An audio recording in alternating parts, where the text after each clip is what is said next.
Hello beautiful people, welcome back to your YouTube channel आपकी career का आधारशिला education विदा। तो आज का जो हमारा टॉपिक है that is law of demand. Law of demand पढ़ाने से पहले मैंने आपको पढ़ा दिया था कि डिमांड क्या होता है, व्हाट इज़ डिमांड।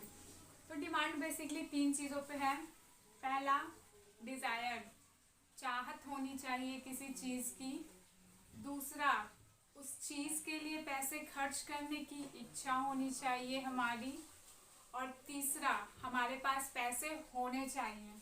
एग्जाम्पल मैंने आपको एप्पल 11 प्रो का दिया था। मेरे पास जॉब नहीं थी, मेरे मन में ख्वाहिश आई कि चलो मैं एक एप्पल 11 प्रो लूँगी।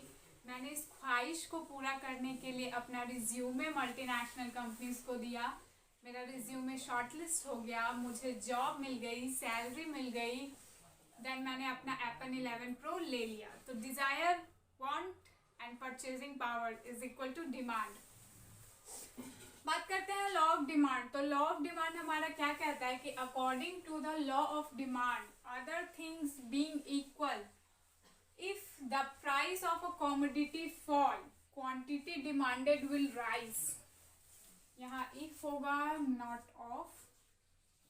If price of a commodity fall, quantity demanded will rise, and if the price of a commodity rise, quantity demanded will decline. कहने का क्या मतलब है कि अगर किसी कमोडिटी का प्राइस डाउन होता है तो उसकी डिमांड मार्केट में बढ़ जाएगी, और अगर किसी चीज़ का प्राइस हाई होता है तो उसकी डिमांड मार्केट में घट जाएगी। That is our law of demand. लेकिन इसमें एक इम्पॉर्टेंट बात ये भी कही गई है कि other things being constant, being equal, being constant, other things जो है वो equal या constant होना चाहिए। सिर्फ rise and fall प्राइस के डिमांड में प्राइस में होनी चाहिए। तो जो other things है वो क्या है? These are taste and preference।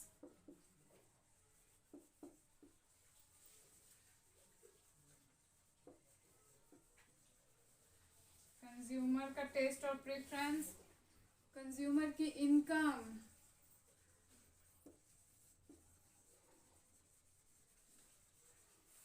Price of related goods.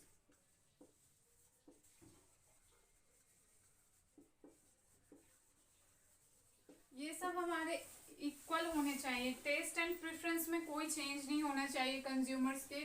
जो कंज्यूमर की इनकम है वो भी कांस्टेंट होनी चाहिए, और जो प्राइस ऑफ रिलेटेड गुड्स हैं वो भी भैया कांस्टेंट होनी चाहिए। क्योंकि अगर प्राइस कमोडिटी के प्राइस के साथ ये भी घटते बढ़ते हैं तो फिर ये लॉ ऑफ डिमांड नहीं हो पाएगा। So what is law of demand? According to the law of demand, other things being equal, if the price of a commodity rise, the quantity demanded will fall, and if the price of a commodity falls, the quantity demanded will increase. Sorry, there is a confusion. If the price of a commodity falls, भैया price कम गया, demand बढ़ा दो।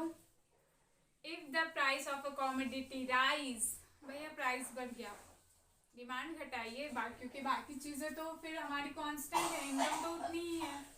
तो price घटेगा, बढ़ेगा, demand पे असर पड़ेगा। अब आइए हम शेड्यूल से देख लेते हैं हमारा शेड्यूल क्या कहना चाहता है। ये प्राइस 5 4 3 2 1 और कमोडिटी डिमांड जितनी हमने की है यूनिट्स में,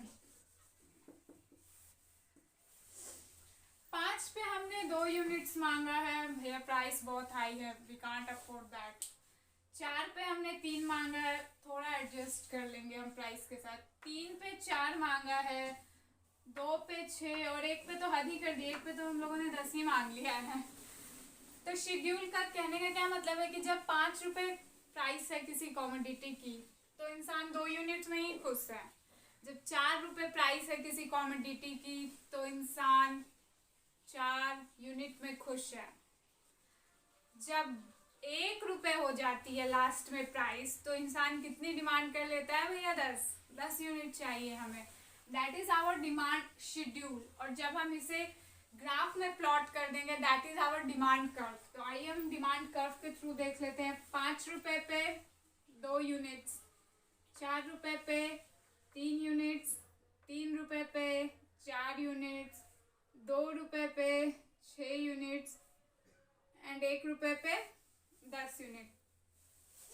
सो that is our law of demand. Law of demand basically क्या कहना चाहता है कि अगर किसी चीज़ की प्राइस कमती है तो मार्केट में उसकी डिमांड इंक्रीज हो जाएगी, और अगर किसी कॉमोडिटी की प्राइस इंक्रीज कर जाती है तो ऑटोमेटिकली मार्केट में उसकी डिमांड कम हो जाएगी। That is law of demand. Apart from it एक इम्पॉर्टेंट कंक्लूजन क्या था कि भैया अदर थिंग्स कांस्टेंट होने चाहिए। अब ये अदर थिंग्स क्या होते हैं? ये अदर थिंग्स है हमारे taste and preference of consumer, income of consumer, and third one is price of related goods.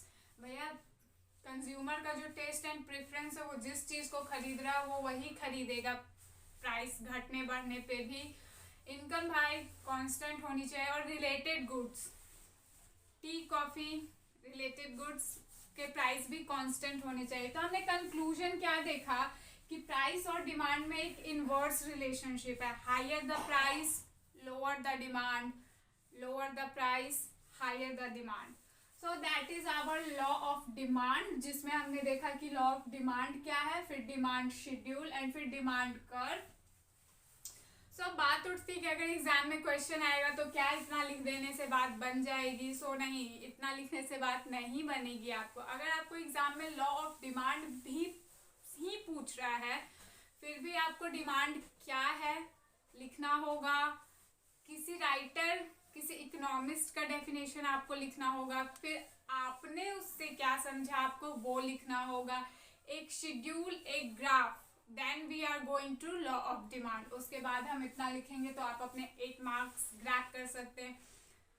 I hope आपको आज का सेशन पसंद आया होगा। अगर आपको आज का सेशन पसंद आया तो प्लीज़ एक लाइक, शेयर और सब्सक्राइब करना ना भूलें। And thank you for watching. Have a look on the white board.